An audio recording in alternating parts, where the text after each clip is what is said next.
Our mother created the flame of chaos in an attempt to make anew the first flame. But chaos is unpredictable and cannot be controlled forever.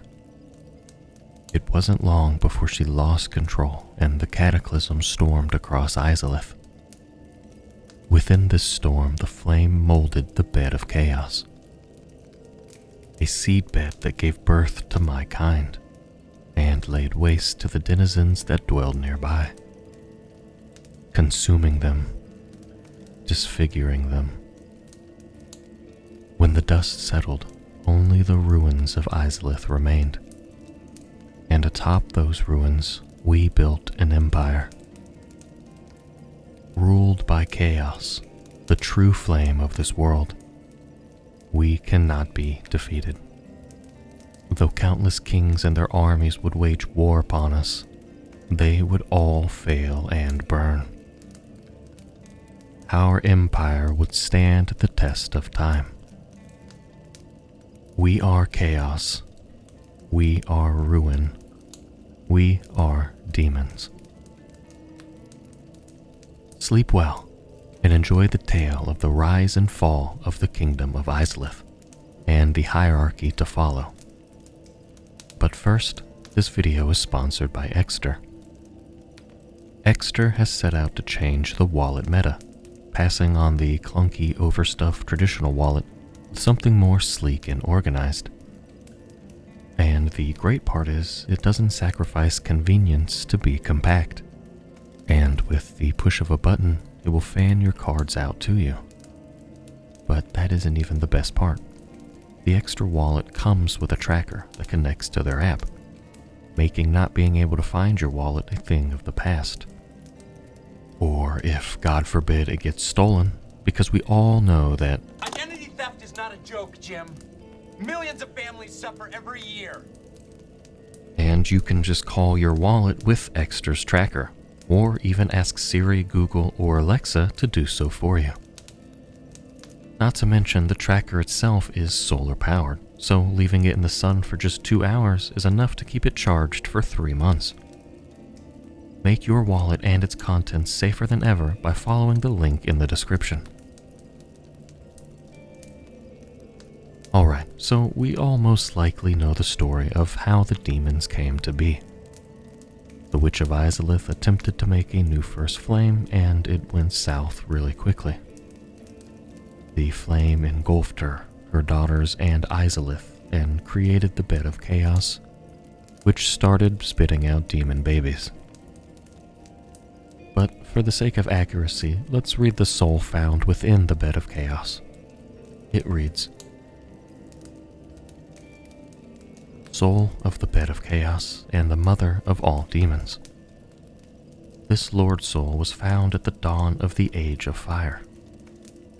The Witch of Izalith attempted to duplicate the first flame from a soul, but instead created a distorted being of chaos and fire.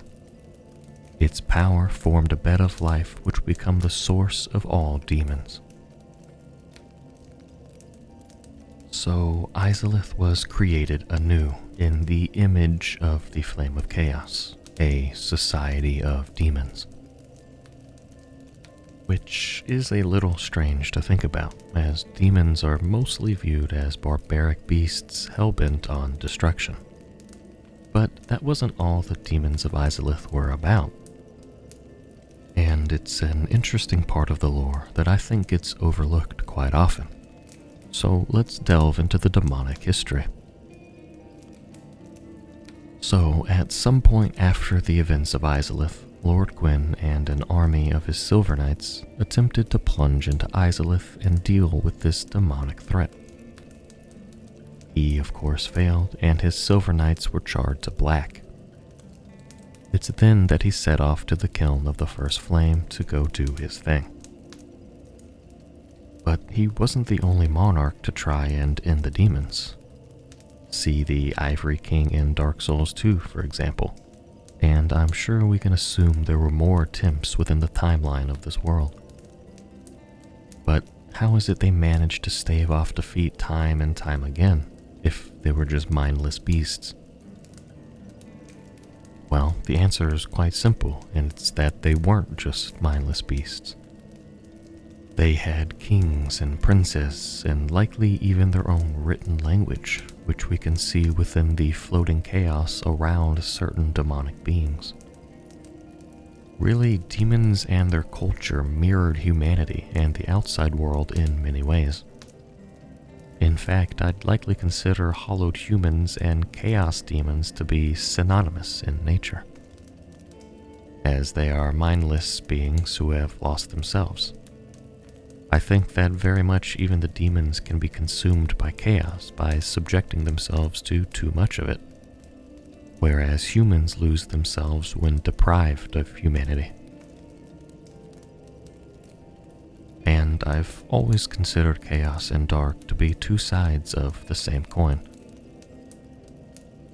We know not all demons were controlled by chaos either, because even some are working in Gwyn's service, like the bat-winged demons of Anorlando, or the asylum demons. But most, I'd say, follow their flame through it all, and some are even consumed by chaos. Even Quelana says, "Always fear the flame, lest you be devoured by it and lose yourself." What's more interesting is that the flame of chaos is still just a flame, and in that respect, not in any way unlike the first flame, meaning that it fades. And where we see the world at in Dark Souls 3, the flame of chaos is but an ember, and the demons are a dying race. We even see that they're basically slowly turning into some sort of volcanic stone, a pretty terrible fate, and is the result of the fire within them drying up as the chaos flame fades. The soul of the demon prince reads, "The demons, birthed from a common chaos, share almost everything between them, even the pride of their prince and his near-faded flame, so that the last demon standing may rekindle it." Which is a fascinating revelation, the demons rekindling their own flame the same way humanity has been rekindling the first flame. But to understand further, we must also read the description for the demon's scar, transposed from the demon prince's soul. It reads, "This chaotic thing, the last flame kindled by a demon prince, is shaped like the claw marks of a demon." So when they rekindle the flame of chaos, they carry it with or within them, and it reignites the flame within all demons, because they share everything between them, including the flame, obviously. But as the flame slowly fades and dies, it's taken from demon to demon, until at last the final demon standing holds the remnants of the flame and rekindles it. But the demon prince we find before we enter the ringed city is said to have lit the last flame. In fact, many things point us towards the fact that the chaos flame is gone and that the demons will die out. The soul of a demon reads,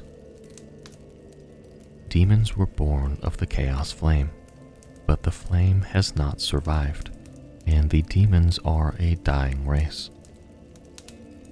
And the Boulder Heave Pyromancy reads, "Art of a stray demon of a stifled flame." And finally, the Seething Chaos Pyromancy reads, "The last flame lit by the demon prince. This pyromancy hurls a clump of chaos. Upon impact, this clump of chaos seethes wildly, condenses briefly, then explodes violently. To the demons, these clumps are shreds of life." So something happened this time, and the chaos flame was taken or extinguished from the demons. And much like the shreds of humanity sprites, the demons cling to these clumps of chaos, as they're all that remain of their now certainly doomed flame. The who or what rid the world of the flame of chaos, my guess has to be Prince Loriel. His greatsword reads, "Before Loriel embraced his brother's curse, he was a knight who single-handedly slayed the demon prince, but the victory eternally scorched his sword with flame." Prince Loriel was no doubt the downfall to the demon race, defeating their prince and taking his flame. But it makes me wonder whether or not Loriel extinguished the flame by simply defeating the demon prince, or if he stole the flame from them, as his sword was eternally scorched and controls a powerful flame attack. Now, could this be the final remnant of the Chaos Flame that was always the duty of the final demon standing to rekindle? Perhaps Loriel was the first to figure out how to actually defeat the demons and to stop them from rekindling their power. He then embraced his brother's curse, crippling and muting him, though he wished it so, as he and Prince Lothric both refused to rekindle the Age of Fire. So together they awaited the end of the world within their castle, allowing two flames to fade into nothing. And one of the last demons we see was one of the first. The soul of the old Demon King reads, "The shriveled old Demon King is now like a clump of burnt ash, but he is the last living witness of the chaos of Izalith." It's really kind of tragic. The last witness of the chaos of Izalith, likely meaning he was one of the citizens of Izalith, engulfed and distorted by the flame when the witches lost control. Now he sits and waits to slowly turn to ash, surrounded by the dried-up corpses of the people he lorded over and had the kingly duty to protect. With no hope or flame to rekindle, the burning embers that gave them life slowly die out. It is interesting to look back on the demonic monarchy of sorts. They certainly weren't just rampaging beasts. They understood their flame and the implications of keeping it kindled and protected. They erected their civilization around it and fought desperately to keep their age alive. Not at all unlike humanity chasing the embers of Lord Gwyn's Age of Fire. Finally, I'll leave you with the description of the Chaos Bed Vestiges. Demons born from fire bore its smoldering essence and perished soon after. Man shares this rapport with the flames to this day.